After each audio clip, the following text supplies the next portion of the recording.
Hello, my beautiful wildflowers. How are you today? Alexis here with Modesty. Today is Wednesday, so it's our weekly quickie. Modest Beauty, get ready with Alexis. So today I will be working on Fenty Beauty. So if you're interested in seeing the real quick 10-minute get ready with me, please stay tuned.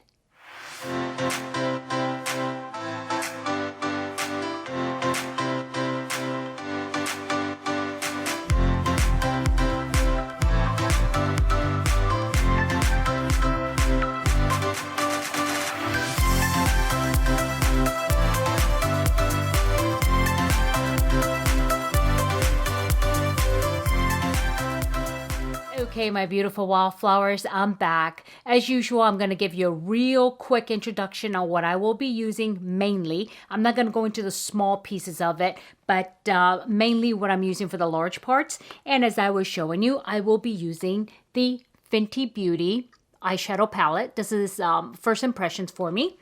And as far as for my foundation, I'm going to try the Clinique foundation that I purchased not too long ago, and this is the Even Better Makeup with SPF 15. And other than that, I will be using my trusted old cosmetics that I usually use. So let's get going.